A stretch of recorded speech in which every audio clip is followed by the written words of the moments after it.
I called it last weekend with Rotten Tomatoes.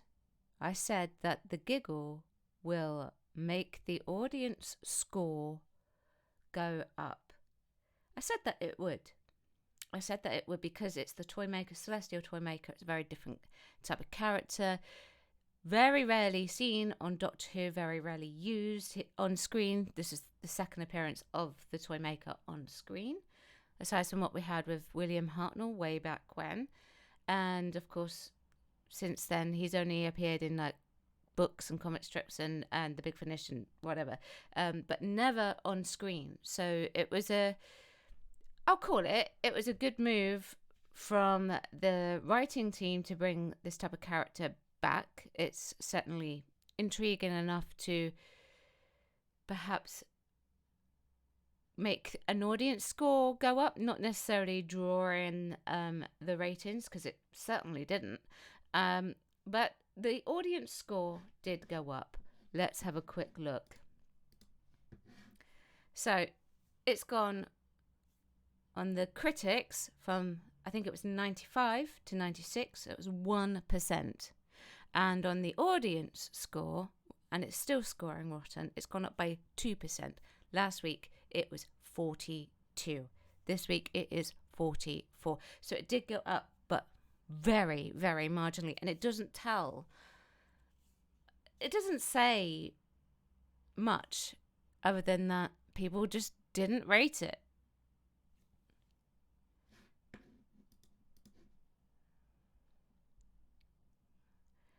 So, these are the ratings. Some of the reviews have come in today. We've got some 5 stars. We've got a couple of 4 stars. This is for the reviews for the Giggle. 2.5 stars, a 1 star. Another 5 star, 2 star, 1 star, half a star. Wow, let's have a look at this. Let's see what this person has said with the half a star. Well, Disney cares more for the message rather than making quality products, especially for families. So keep as audience the 5% of the total population, and the rest of us, unfortunately, we won't have anything to watch anymore. RTD, Russell T Davies, certainly has changed his way of talking since signing up with Disney with the funding. I know people are saying, Disney didn't fund these episodes. But I'm going to call it, and I'm going to say, even if they didn't fund these episodes, he is talking exactly the way I would expect executives at the BBC to talk. The message. He never used to talk like that. And this whole business of the Doctorverse, even if he's saying it as a joke, we know that, there's like the multiverse with all, the Marvel, I think it's the Marvel stuff and all of that, which is, of course, out by Disney. And then, you've obviously got Star Wars and everything like that. All of that has like a verse. Even if they don't say it does. But the way he talks, he has certainly been influenced by Disney. Disney, of course, are having, quote unquote, no creative input, which I think is a load of bull, because if they're paying money to have this thing made, then they are definitely having some kind of creative input.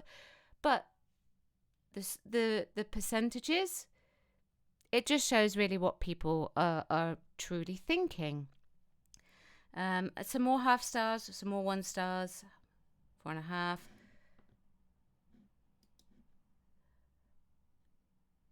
I really wanted to like this. I really did. What a waste of talented actors. Doctor Who has become unwatchable.